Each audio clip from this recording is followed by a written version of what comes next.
All right. Hey, I just wanted to check in because I finished three more books. I finished Harry Potter and the Sorcerer's Stone, The Chamber of Secrets, and The Prisoner of Azkaban.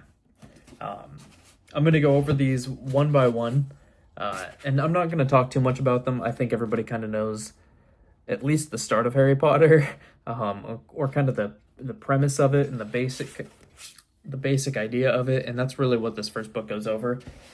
And I'm going to start with this first book here. So Harry is an 11-year-old boy who lives with his aunt and uncle who absolutely hate him because he is a wizard, and he doesn't know he's a wizard, but his mom, which is his aunt's sister, was a wizard, and she hated her for that, and so they kind of just passed the hate on to Harry, and they treat him so bad that they keep him living under their stairs, where it's a super small little room. He just has a little bed, and that's where he sleeps. And it's shitty. The way that they treat him is really shitty. So one day a letter comes, and his uncle tries to hide it really quickly. And Harry's suspicious about it because he never gets any mail, and it's even addressed to his bedroom, his little cupboard. And so the longer it goes on, the more and more letters he's getting, and his uncle can't stop them from getting these letters. It gets so bad to the point where he takes them all out to this remote island where nobody can get to them, and suddenly Hagrid shows up, which is this big beast of a man who is also the beast keeper or the game keeper, the grounds keeper. I don't remember what he's called.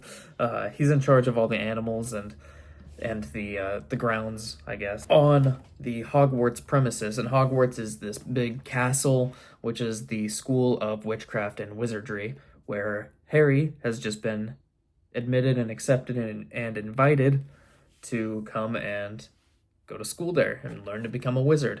And so it's a story about this boy coming of age and also becoming a wizard, and he meets a couple of friends, Ron and Hermione, and I really like those characters. By the way, if you listen to the audiobook of this, Hermione's voice is the worst voice I've heard in any audiobook. It's just one guy. I think his name's Jim Dale or something like that, but I absolutely hate the voice he does for Hermione. Every single time she says Harry, I want to scream, man. It's the way he says it bothers me. But regardless, back to the book itself. He goes to this school where he is sorted into one of four schools, I think they're called. I don't remember. It's Ravenclaw, Hufflepuff, Slytherin, and Gryffindor. And he gets into Gryffindor with his friends, and Slytherin are kind of like the bad guys. They're all kind of just assholes, pretty much. Hufflepuff are all, the name Hufflepuff kind of describes the people. And then Ravenclaw are more of like, I think Ravenclaw seems like mostly normal people to me, but that doesn't matter. He got into Gryffindor. His nemesis Malfoy is in Slytherin. Harry gets into a game called Quidditch, which is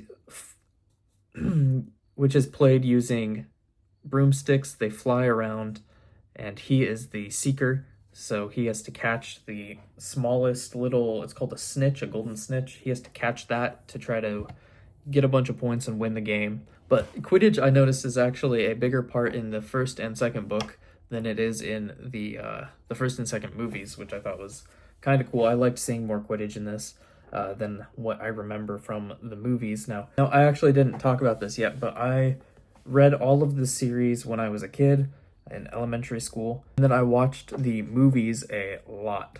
And so what I remember from the series really comes from the movies at this point. So it's kind of been an enjoyable experience. It feels like revisiting an old friend, but also you get a little more info than what you remember from that old friend. But anyway, first book is a 5 out of 5 for me. It's an amazing introduction to Hogwarts and the world. There's a small conflict that kind of sets up the bigger series, and it's overall really, it's worth reading and it's worth getting into. This book is really short. You can read it in an afternoon. That's what I did. It's the first three books are considerably smaller than the last four books, so that's kind of why I grouped all these three together.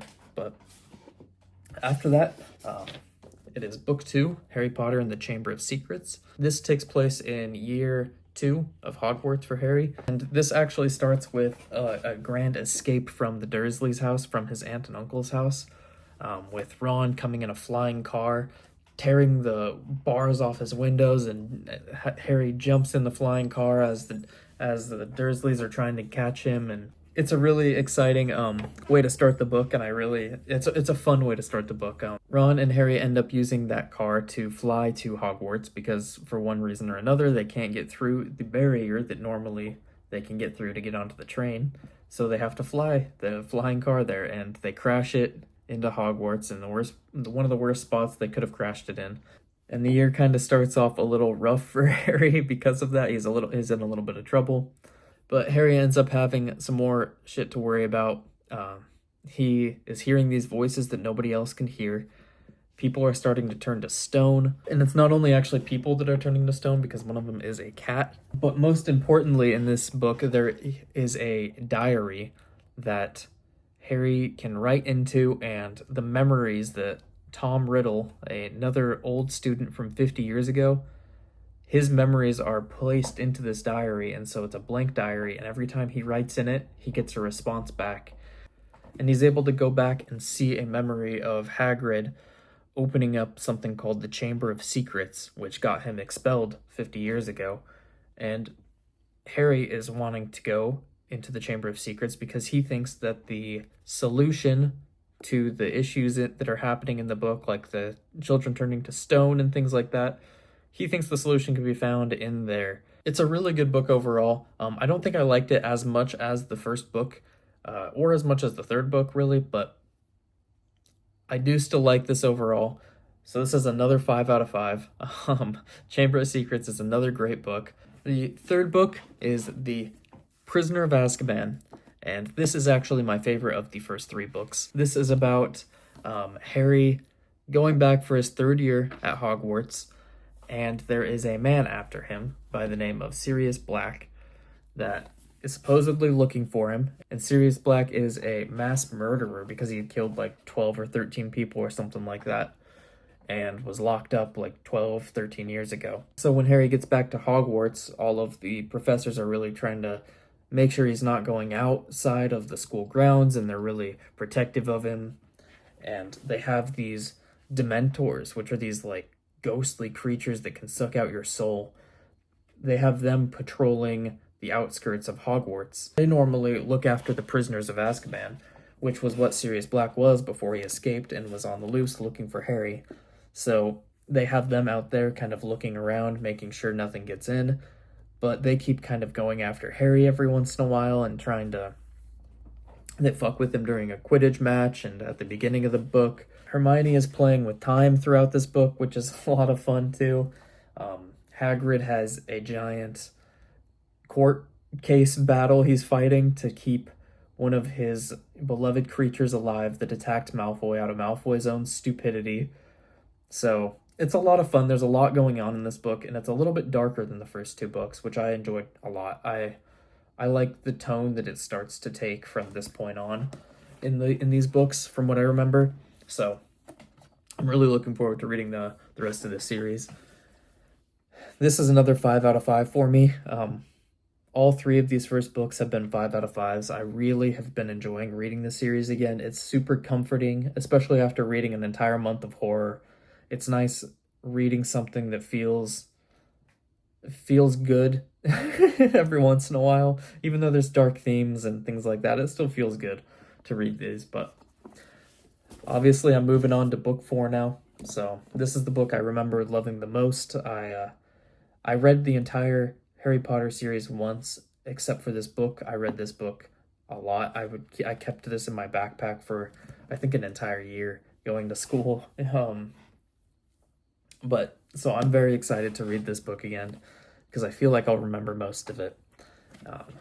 But anyway, I just wanted to check in and update you all about finishing these first 3 Harry Potter books.